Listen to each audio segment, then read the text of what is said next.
Bonjour à tous, bienvenue sur le podcast Culture Guitare. Le podcast où on parle musique, pédagogie, passion et guitare. Animé par deux passionnés, Cyril Michaud et moi-même, Sébastien Zunino.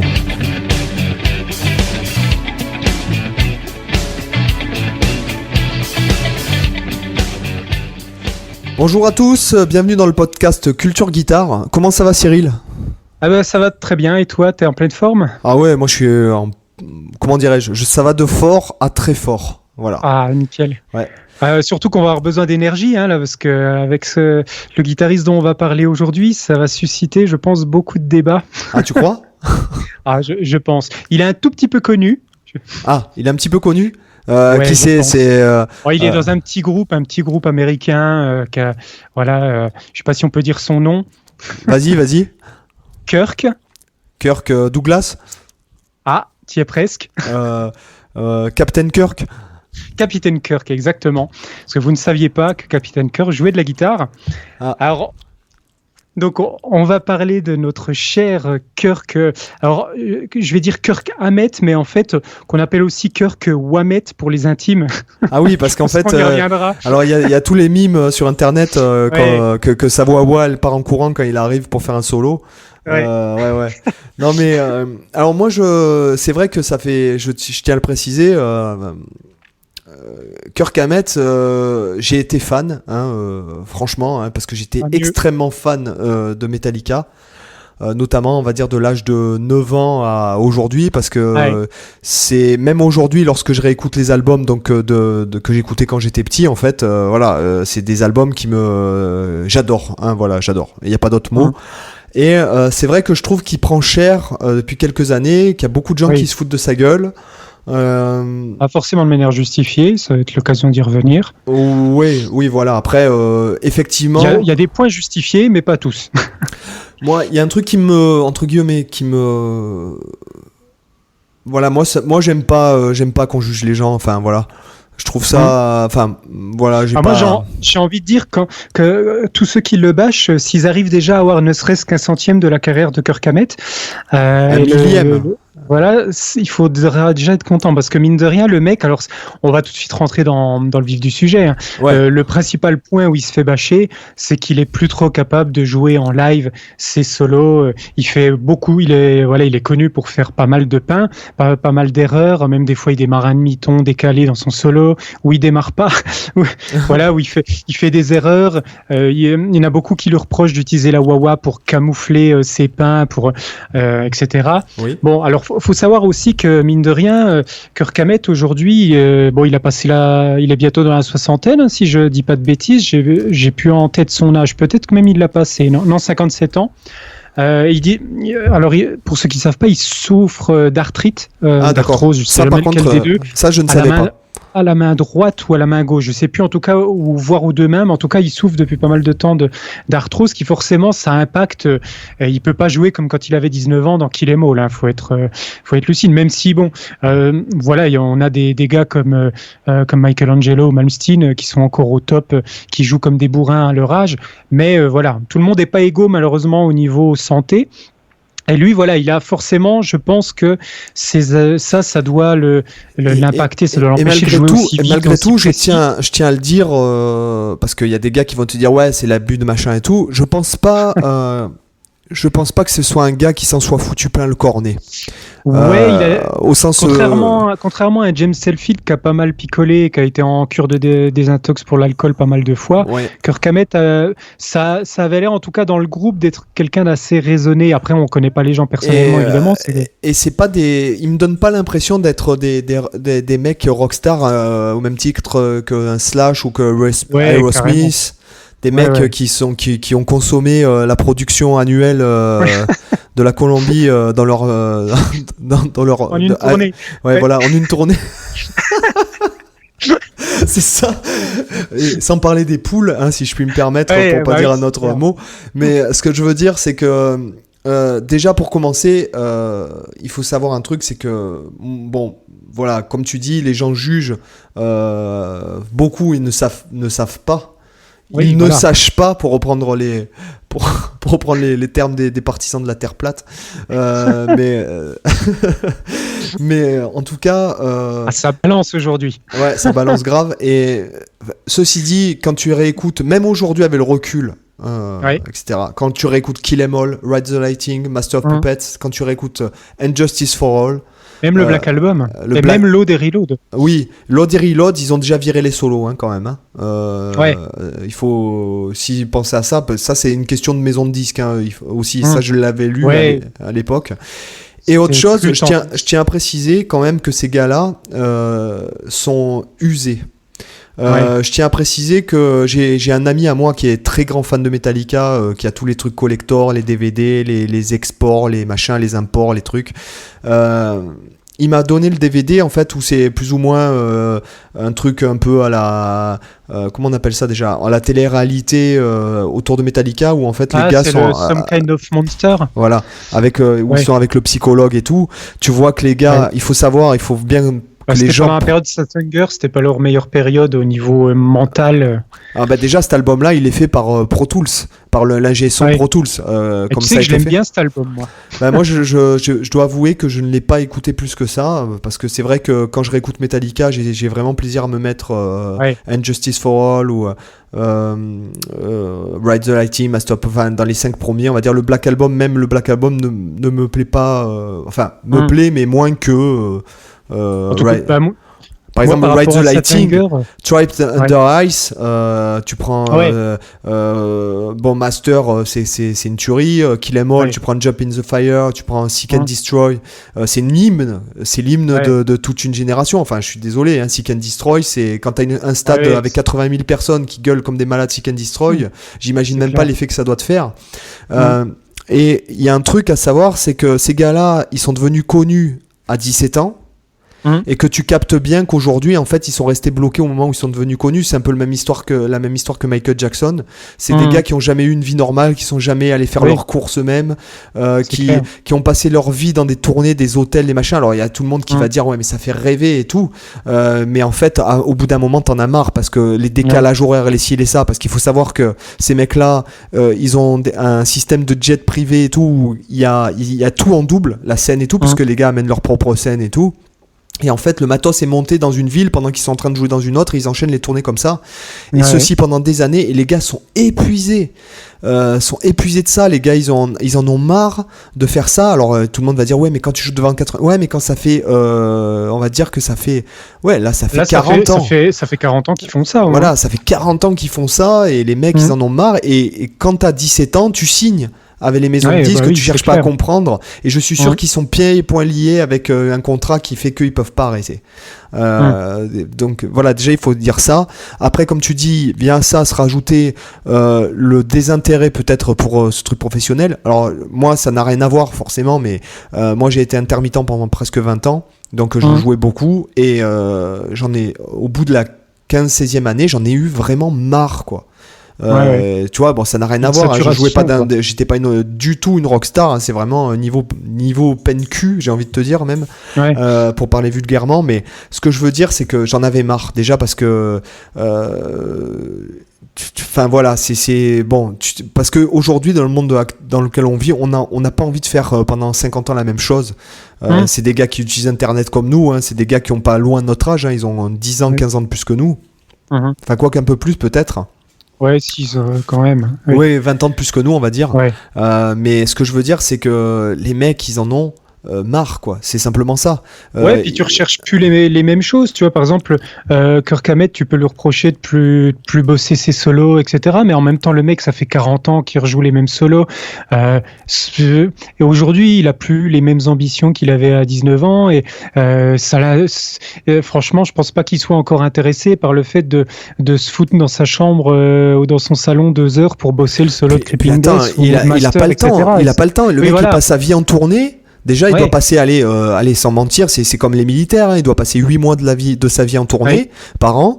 Et puis quand il est chez lui, peut-être qu'il a envie d'être avec sa famille, parce que quand tu pars en tournée avec Metallica et que tu fais un stade tous les jours, les gens ils t'attendent au passage, t'as pas intérêt à te planter trop, c'est de la pression, même si peut-être ils s'en foutent, ils doivent savoir vivre avec, ce que je veux dire, mais Et le mec, quand il est chez lui, il a peut-être pas envie de se dire, putain, j'ai travaillé l'hybrid picking ou la gamme diminuée, quoi. Enfin, je veux dire. Ouais, c'est clair. Oui, voilà. Peut-être même qu'il a même plus l'intérêt pour ça, parce qu'il faut savoir un truc, c'est que c'est un mec qui a une deuxième passion, qui est passionné par les films d'horreur et qui collectionne en fait toutes les figures. Il fait beaucoup de surf aussi. Les figurines et franchement, moi, je le comprends tout à fait, quoi, le gars. Et en plus, quand t'es pieds et poings liés, que tu peux plus t'encadrer avec les mecs avec qui tu pars en tournée pendant 8 mois, que les mecs, si ça se trouve, ils doivent plus se parler, et ça doit pas être mort de rire comme quand tu pars en tournée avec ton groupe que t'as 20 ans. Hein. Ouais, c'est comme une famille. Hein. T'as forcément des moments chauds, des moments où ça se passe bien, des moments où ça éclate, comme à la période Satanger. Donc c'est sûr qu'il n'y a pas les mêmes enjeux. Alors après, je peux comprendre aussi du côté du public, quand tu payes ta place cher pour voir Metallica, ça te fait un peu chier quand toi, dans ta tête, t'as forcément les solos du studio, t'as envie de les entendre note à note. C'est normal. Hein. On est tous mais comme quand tu payes cher, mais ce que les gens, encore une fois, tu vois, quand je me fais l'avocat du diable. Non mais bien sûr, mais je critique pas les gens qui vont dire machin. Si tu vas voir, j'en parlais avec un élève à moi qui est d'ailleurs j'aimerais bien l'inviter dans le podcast parce qu'il s'est mis à la guitare il y a peu et il a fait des concours internationaux de hautbois et tout ça. Ouais. Voilà. Et en fait, quand selon la pièce que tu t'as pas le droit de te planter. Il y a des mecs qui payent plusieurs milliers d'euros leur place. Effectivement, c'est ce que tu dis parce qu'il y a l'excellence de la musique classique et compagnie. Après, dans le cas de Metallica, c'est pas forcément ça que tu recherches. Et puis c'est pas plus ça une énergie. C'est pas ça qui coûte du pognon. Ce qui coûte du pognon, c'est l'infrastructure qu'il y a derrière.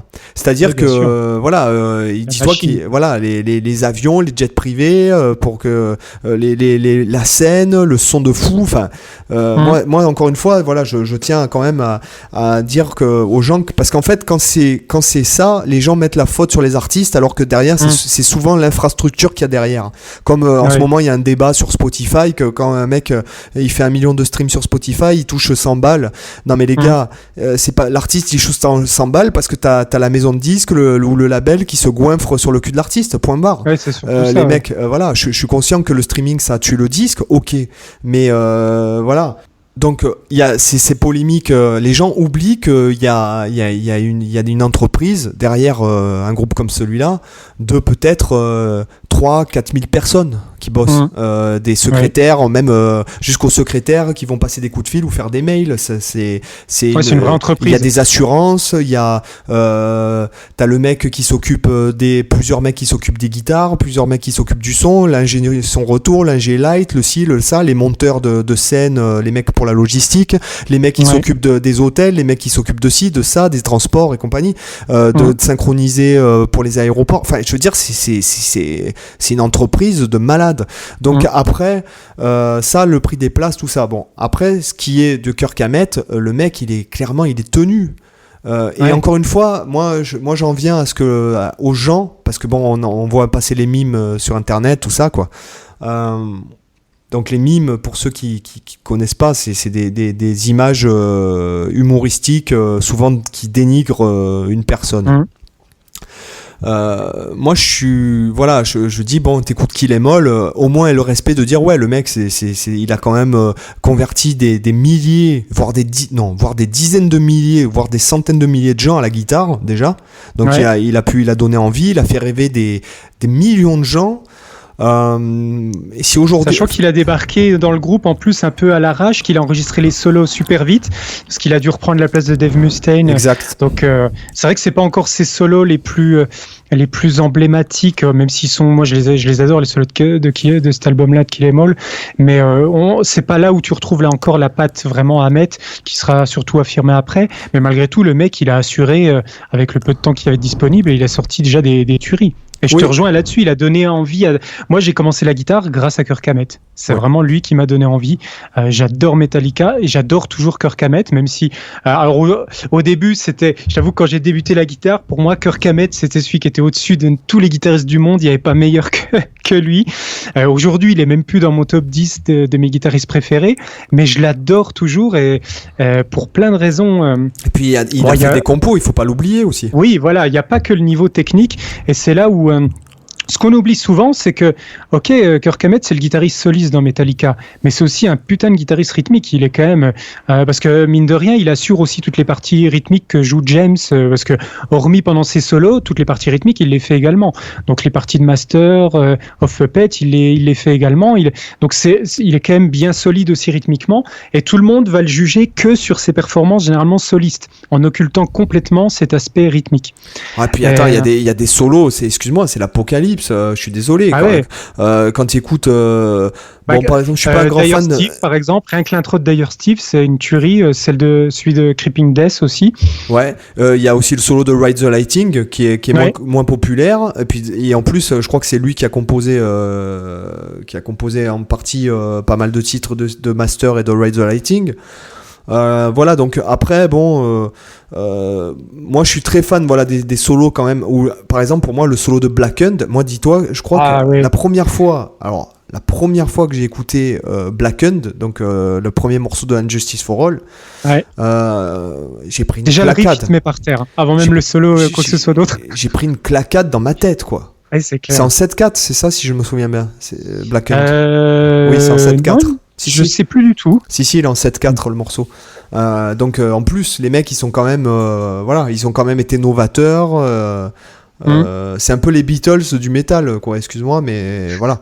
Ils ont été novateurs et ça a été une alchimie, voilà. Et après, c'est pas le sujet puisque nous c'est un podcast guitariste, mais il y a beaucoup de gens qui critiquent Lars Ulrich et c'est vrai que moi, quand je l'écoute. Je trouve qu'il pourrait être meilleur, voilà, on va dire. Oui. Mais après, en même temps, ok, c'est pas le meilleur batteur du monde, mais par contre, faut pas oublier l'importance qu'il a pu avoir au niveau songwriting aussi dans le groupe. Coordination et visionnaire. Alors, c'est ça qui me fait marrer, c'est que chez Metallica, t'as Kirk Hammett et Lars Ulrich, je pense que c'est les deux qui se font le plus bâcher dans le groupe. Et là, je vais calmer tout le monde direct en disant un titre, Enter Sandman. Quand t'as dit ça, tu peux plus clasher Lars Ulrich et Kirk Hammett. Kirk Hammett, c'est celui qui a amené le riff d'Enter Sandman. D'accord. Et Lars Ulrich, c'est lui donc qui l'a composé. Et Lars Ulrich, c'est lui qui a eu l'idée de le réarranger différemment, parce qu'en fait, Kirk Hammett, il est venu avec le riff d'Enter Sandman et ça faisait et après, en fait, il faisait tourner ça en boucle. Et en fait, c'est Lars Ulrich qui a eu l'idée de lui dire non, mais attends, fais tourner 3 fois de suite la première partie.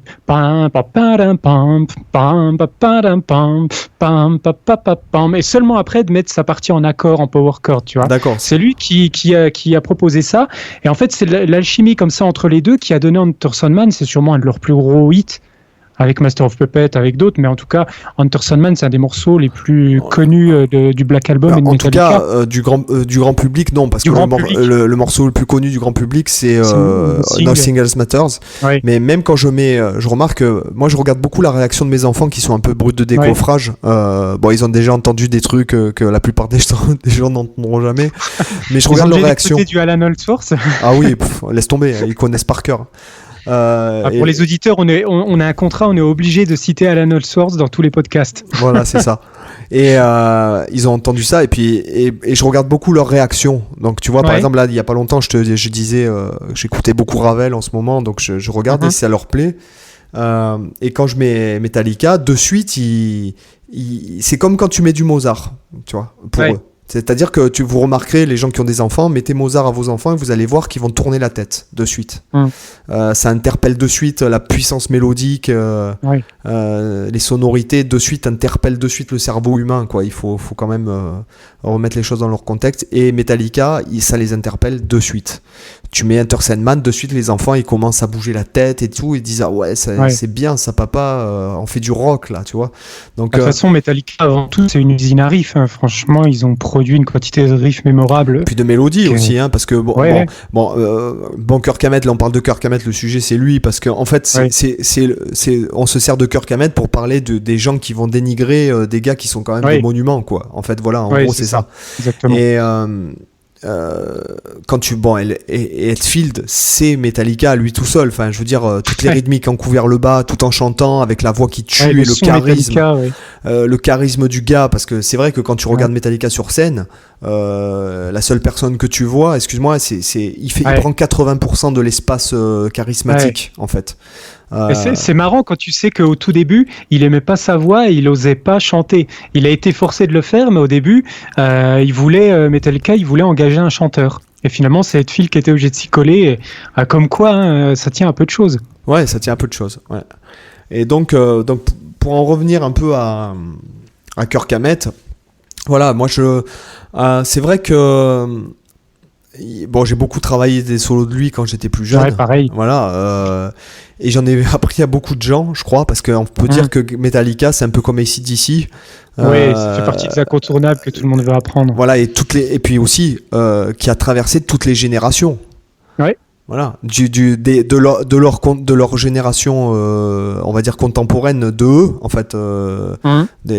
Comment on pourrait dire ça? C'est-à-dire des gens qui étaient adolescents ou qui avaient leur âge à leur époque, jusque maintenant, ou par exemple mes enfants qui ont c'est intergénérationnel. 8, 4 et 2 ans, qui écoutent du Metallica et qui peuvent l'apprécier, quoi. Oui, tout à fait. De toute façon, la bonne musique, peu importe la période où elle a été produite, tu continues à l'apprécier. Ah oui. Ah, je suis totalement d'accord, quoi. Autre chose, est-ce que tu pourrais nous parler un peu, comme on parle de Kirk Hammett, et je suis curieux de savoir si tu le sais. Est-ce que tu sais ce qu'il utilise comme matériel, tout ça, hormis la wah-wah? Alors, ils ont été longtemps sur Mesa Boogie. Aujourd'hui, pour les dernières tournées, ils utilisaient pas mal l'Axe FX. Voilà. Je sais pas s'ils sont passés sur l'Axe FX 3 d'ailleurs aussi. Je t'avoue que ça fait pas mal d'années que j'ai plus trop suivi l'actualité. Bon, Kirk Hammett, il était pas mal sur les ESP. Je crois qu'ils ils sont sur LTD maintenant, en fait. J'ai pas trop suivi l'actualité. Alors, moi, tu vois, je suis pas trop tout ce qui est matos. C'est pas forcément ce qui m'intéresse le plus. Donc du coup, je pourrais pas dire exactement ce qu'il utilise aujourd'hui. En tout cas, à l'époque, c'était Mesa Boogie. Et est-ce que tu penses qu'il pratique ou pas du tout? C'est-à-dire que tu veux dire qu'il pratique encore la technique ou des choses comme ça? Ouais. À mon avis, ils doivent faire surtout de la pratique quand ils se voient pour répéter. Et puis, à mon avis, peut-être pour trouver des idées, parce que quand ils recherchent des idées de riff, etc., ça doit être à peu près les seuls moments. Je suis pas sûr qu'ils pratiquent vraiment toujours dans le sens je dois améliorer tel ou tel truc. À mon avis, ça doit plus être de la pratique du genre j'entretiens mon répertoire. Oui, ça c'est sûr. C'est comme un peu Petrucci. Il y a plein de morceaux qu'ils ont dû réapprendre parce qu'ils les avaient pas joués en live depuis 20 ans, quoi. Et c'est vrai que maintenant il y a, parce qu'aujourd'hui pour moi ne représente plus du tout moi on va dire qu'après l'Ode je ne connais plus. Voilà, je ne connais plus. Moi, je connais aussi beaucoup les débuts, même si j'ai tout écouté, mais je connais plus la première partie de leur discographie, jusqu'on va dire au SCL, même cet Hunger, que j'avais bien apprécié. J'ai écouté vite fait les derniers, je t'avoue, je les ai écoutés une fois, mais j'ai pas pris le temps de les réécouter. Il faudra que je réécoute un petit peu. Parce qu'il y a quand même des bons riffs dedans, mais... Ouais, mais c'est vrai que voilà, moi après ce que je trouve c'est que ça a perdu l'essence parce que voilà, les mecs sont épuisés, quoi. Il faut comparer un mec un peu qui est contemporain d'eux, on va dire Slash. Slash qui est en fait il fait ça parce que ça lui plaît. Il pourrait très bien s'arrêter de travailler. Il est tellement connu que de toute façon il serait payé par des marques pour sponsoriser, pour faire de la pub ou des trucs comme ça. Il est très actif sur les réseaux sociaux. Et d'ailleurs j'aimerais, je tiens à le préciser, on invitera son ambassadeur en fait français qui est Nico Slash, qui est un gars qui a je sais pas combien de centaines de milliers d'abonnés sur YouTube, qui ne fait exclusivement que un spécialiste. Voilà, donc j'aimerais bien l'inviter et je sais qu'il est en contact direct avec Slash, lui, tu vois. Et le mec la grande classe. Ah ouais, la classe, et le mec est très très accessible, très humble et tout.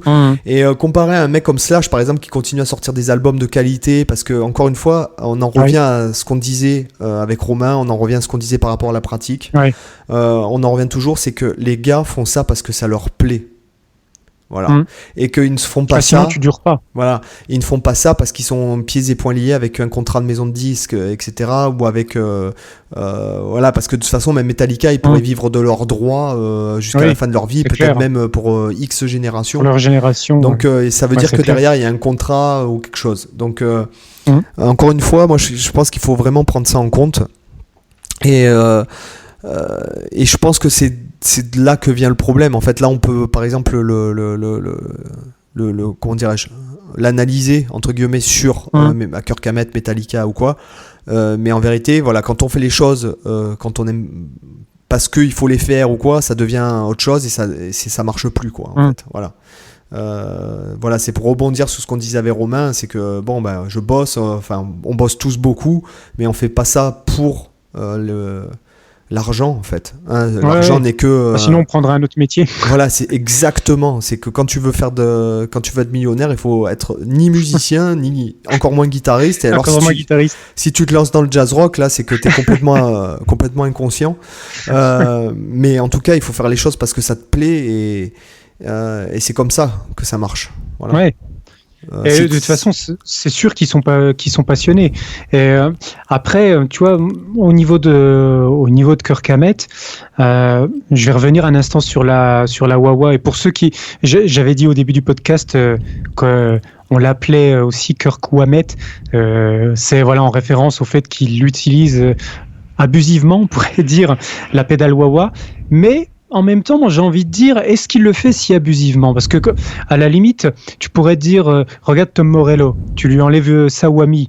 J'ai pas envie de dire que tu tues le personnage Tom Morello, mais c'est quasiment ça. Non, quand même, je trouve que t'exagères un peu. Oui. Ouais, t'exagères un petit peu. Voilà, je suis là aussi pour tempérer. Voilà, je suis là pour tempérer. Je suis pas un grand fan de Rage Against the Machine, mais ni de Tom Morello en particulier. Mais je trouve quand même qu'il a apporté une bonne pierre à l'édifice, quoi.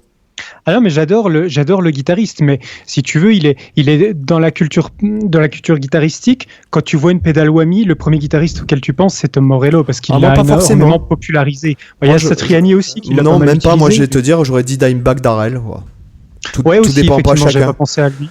Tout dépend ça doit dépendre de nos références. C'est vrai que moi je l'associe, tu vois, beaucoup à Tom Morello parce que vraiment il l'a utilisé dans énormément de solos. C'est un peu un de ses outils. Il l'a popularisé aussi. Oui, voilà. C'est pour ça que moi je le retiens à lui et c'est pour ça que je fais souvent un peu cette association avec Kirk Hammett, c'est que à un moment donné il l'utilise, tu vois, tu vas pas reprocher non plus à Gilmour d'utiliser à fond du délai, ça fait partie de son son, ça fait partie de ce qu'il aime. Si Kirk Hammett il aime la wah-wah, bah faut lui la payer, il utilise la wah-wah. Après je sais ce que les gens lui reprochent, c'est de l'utiliser abusivement, souvent pour camoufler, parce que faut reconnaître, c'est vrai que la wah-wah elle permet un peu. Tu sais, il y a un proverbe qui dit, je sais plus exactement le proverbe. Attends, je vais te dire, c'est un truc à la Jean-Claude Van Damme. C'est-à-dire qu'en fait, quand t'as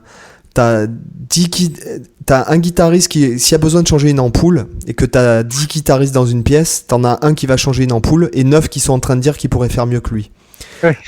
Voilà, je sais plus si c'est exactement ça le proverbe, mais c'est l'esprit. Ouais. C'est-à-dire qu'il y a des gars qui se disent ouais, je peux jouer les solos de Kirk Hammett, donc je suis meilleur que lui, et encore une fois, et qui se permettent de juger, mais voilà, t'as pas été là, tu l'as pas créé. Déjà lui il les a composés. Voilà, et puis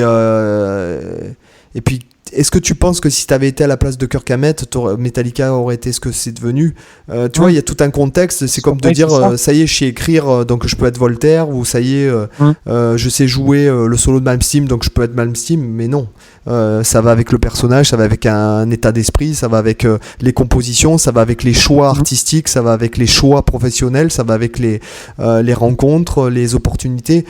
Encore une fois, de juger les gens, même les guitaristes que je déteste, je les juge pas d'un point de vue, comment dirais-je ? Que tu détestes dans le sens musical ? Ah ouais. Même et même humain, c'est-à-dire que des fois j'ai lu des interviews de gars que je trouve médiocres, critiquer par exemple des personnes comme Steve Vai ou Van Halen. Là tu vois t'as intérêt à avoir un sacré bagage derrière pour bah ouais, mais c'est pas le cas pour des mecs comme pour critiquer des mecs comme ça. C'est pas le cas du tout.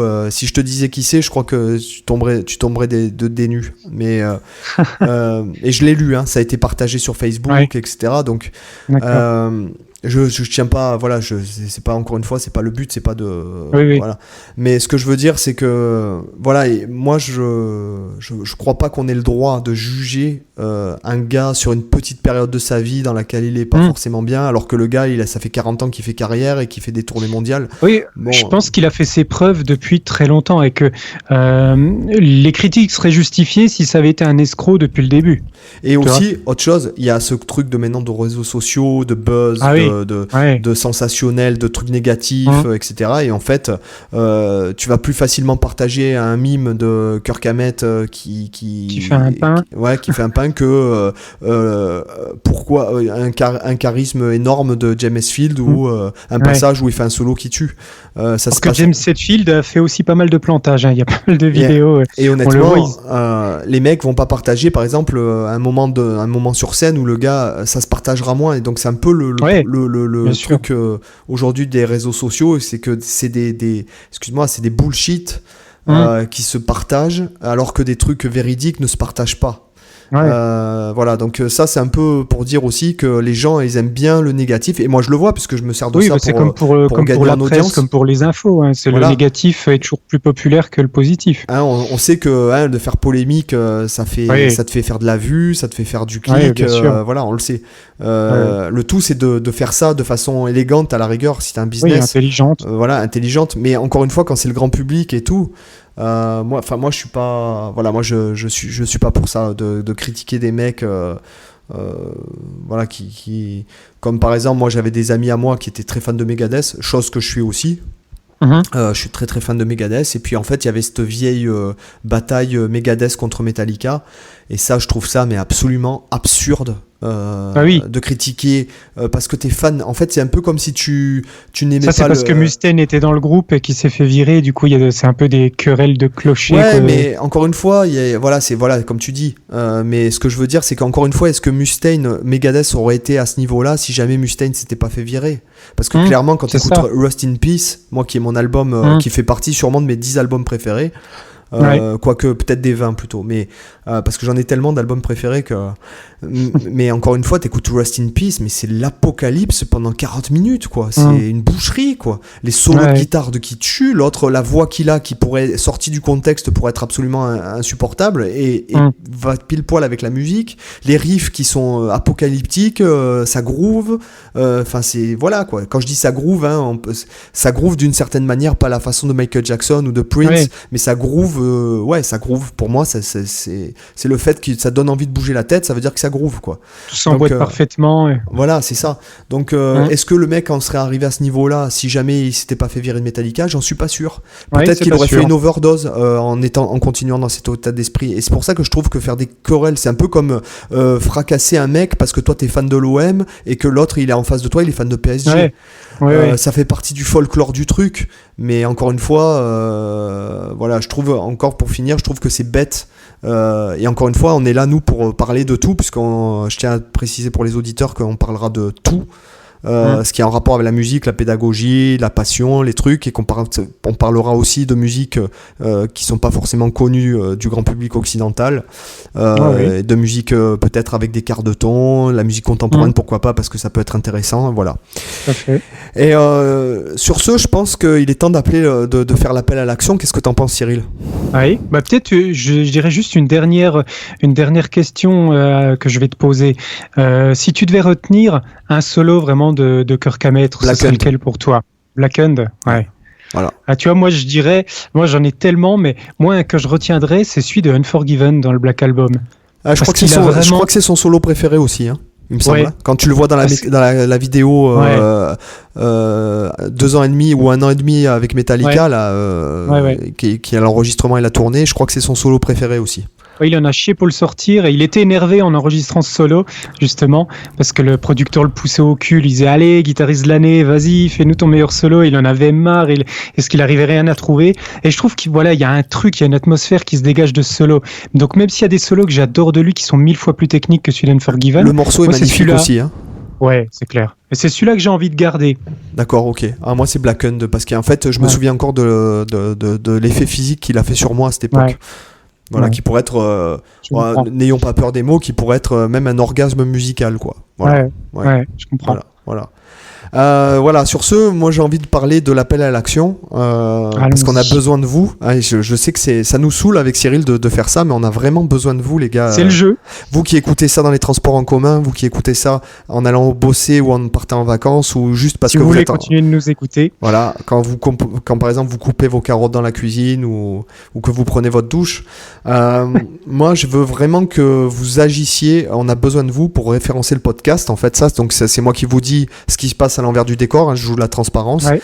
On a besoin de vous pour que le podcast soit mieux référencé, pour que on puisse continuer, parce que pour l'instant il faut quand même qu'on le dise, Cyril, c'est un test, ce podcast. Ah oui, tout à fait. Et que si jamais il finit dans les limbes d'internet, même si nous on est très amis en fait virtuellement puisqu'on ne s'est jamais rencontrés, pour qu'on puisse continuer, on a besoin que les gens s'y intéressent, sinon ça veut dire qu'ils s'y intéressent pas, donc nous on va pas perdre notre temps, enfin même si c'est pas du temps perdu de mon point de vue, mais donc on a besoin que vous nous mettiez des avis sur iTunes ou sur la plateforme podcast de votre choix, que vous nous mettiez par exemple 5 étoiles et un commentaire sympa avec éventuellement ce que vous aimeriez entendre, puisque là c'est pas de voir, comme sujet dans les semaines à venir ou les mois à venir. Voilà. Vous suggérez des invités également. Voilà, exactement.